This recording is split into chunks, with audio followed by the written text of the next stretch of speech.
पटना के धरना स्थल गजनी बाग में है। जैसे कि तस्वीर के पीछे आप देख सकते हैं कि धरना स्थल में महात्मा गांधी की तस्वीर है और तरीका भी बिल्कुल वैसा ही है।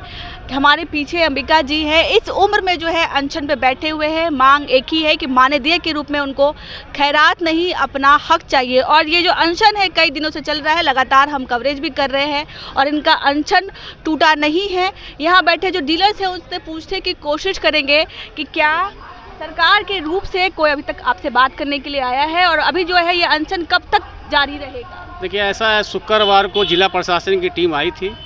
मजिस्ट्रेट साहब ने कहा कि चलिए आप वार्ता कर लीजिए। हमारे अंबिका बाबू से कहा गया था। अंबिका बाबू ने कहा कि मेरी तो स्वास्थ्य ठीक है नहीं, या तो सचिव महोदय यहाँ आके हमसे वार्ता कर ले, और नहीं अगर आप लोग जिद कर रहे हैं तो हम अपने प्रतिनिधि को नियुक्त कर देते हैं। 5 लोगों की टीम बनाए थे, 5 सदस्य, उसमें एक मैं भी सदस्य था। सचिव महोदय से बहुत अच्छी वार्ता हुई। वार्ता के क्रम में सभी चीज़ों पर सकारात्मक बात हुई। सिर्फ एक मुद्दे पर उन्होंने कहा कि ये हमारे स्तर का मामला नहीं है, मानदेय का मामले में, तो ये मैं सरकार तक, मंत्रिमंडल तक भेजने का प्रयास करूंगा। तो हमने उनसे कहा कि ठीक है, सारी बातें सब सकारात्मक हो गई है तो एक आदेश हम लोगों को दे दिया जाए। तो उन्होंने कहा कि ये इसमें तो प्रक्रिया लगेगी, टाइम लगेगा, मतलब गोल मोल जवाब। तो हमने आके कहा कि ठीक है सर, हम लोग जाते हैं, अंबिका बाबू को सारी बातें आपको बताते हैं। अंबिका बाबू का जो निर्णय होगा हम लोग का निर्णय है। बात से संतुष्ट हुए आप? नहीं, सकारात्मक वार्ता सकारात्मक हुई है। हाँ। लेकिन हमारा सिर्फ एक ही मांग है कि हमको लिखित चाहिए। अच्छा, लिखित चाहिए। बिल्कुल, लिखित देने के तैयार है वो? हाँ, उन्होंने कहा कि इसमें कोई प्रक्रिया है। हाँ। तो अगर उनके नियत में खोट नहीं है, हाँ, तो हम लोग को आदेश दे दे। हमारे अंबिका बाबू तैयार हैं, कह रहे हैं कि हमको आदेश मिल जाए, हम अपना अनशन तोड़ देंगे। बात कहाँ पर अटकी हुई है?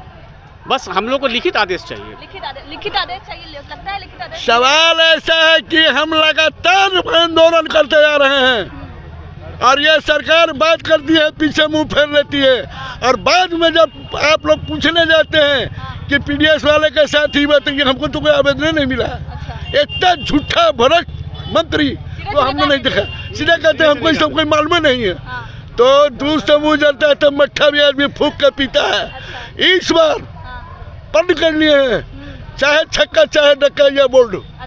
हाँ, चुनाव आ रहा है, जब तक हमको लिखित नहीं देंगे, जब तक ये अनशन जारी रहेगा और आंदोलन मेरा जारी रहेगा, और आगे की प्रक्रिया जब हम बैठे कर लेंगे तो जरूरत पड़ा तो हम सारा मशीन को 55,000 मशीन को एक जगह जमा कराने का काम करेंगे। मेरा नाम दशरथ पासवान हुआ, और मैं बता देना चाहता हूँ कि जिस गरीब के यहाँ हम अनाज पहुँचाते हैं, जिसका पेट भरते हैं, उसका भी दुआ मेरे साथ है।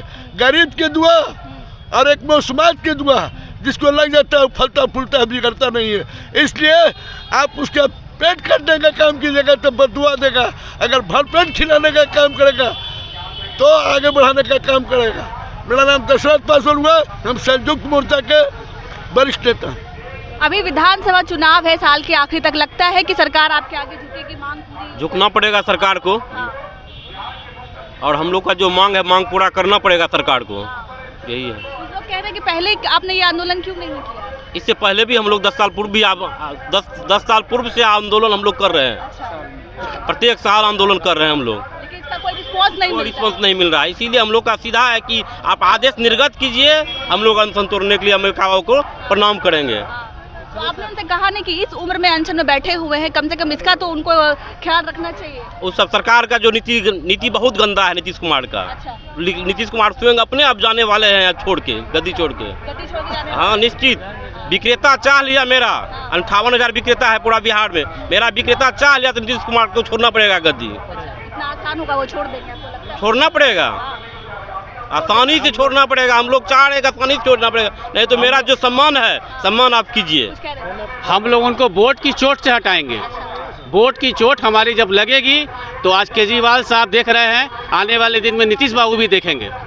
नीतीश कुमार भी देखेंगे। हमारे पीछे और एक महिला जी, कहाँ से आई हैं? औरंगाबाद जिला से। औरंगाबाद से आई हैं, क्या लगता है नीतीश कुमार जी सुनेंगे? महिलाओं की तो बहुत सुनते हैं वो। महिलाओं के सुनते हैं तो हम लोग डीलर महिलाओं को कहाँ सुन रहे हैं? वो नहीं, वासा के, जीविका दीदी के, उन सबको सुन रहे हैं। हाँ। डीलर के कहाँ सुन रहे हैं वो?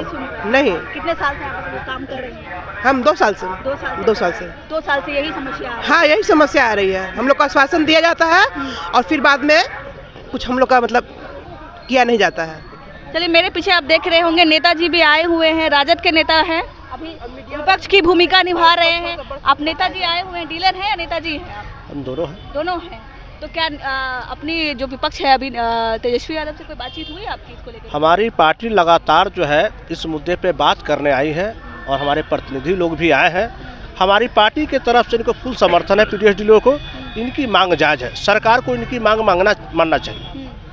ये लोग अपने हक की लड़ाई जो लड़ रहे हैं बरसों से, उसको सरकार को पूरा करना चाहिए। अच्छा। वाजिब वेतन देना चाहिए, नहीं तो वाजिब कमीशन देना कुछ चाहिए। दिन पहले तो आप लोग भी सत्ता में साथ में थे नीतीश कुमार के। हाँ, तो हमने उस समय निवारण करना चाहिए था। कहा थे हमने कहा था, लेकिन वो जिद्दी टाइप के आदमी है, इतने बुजुर्ग हो गए हठियाल, उन्होंने हठियाल हो गए हैं, हाँ।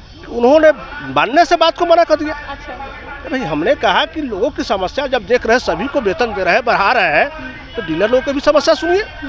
तो उन्होंने साफ, डीलर से क्या दुश्मनी है उनको, डीलर से इतना बड़ा दुश्मनी तो हम कैसे हो सकती है? 55-56 हजार आप लोग की तादाद है, दुश्मनी, उनको नुकसान होगा।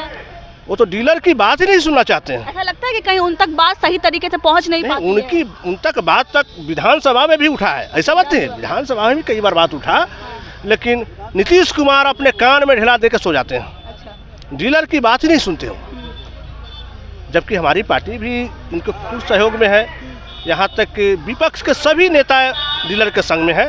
सरकार को बात सुनना चाहिए, इनके मानदेय तय करना चाहिए, नहीं तो अच्छी कमीशन देना चाहिए, जो एक उचित कमीशन हो वो देना चाहिए। चलिए, जो उचित कमीशन हो वो देना चाहिए, ये कहना है। राजद के नेता भी हैं और डीलर भी हैं। बाकी हम कई दिनों से ये कवरेज कर रहे हैं, एक ही मांग है। अब देखना ये दिलचस्प होगा कि कब तक सरकार के कानों तक पहुंचती है और इनके हक में ये निर्णय होता है। बाकी आपकी क्या राय है, कमेंट के जरिए हमें अपनी एक प्रतिक्रिया दो दीजिएगा। मैं थी आपके साथ प्रीति, बहुत बहुत धन्यवाद।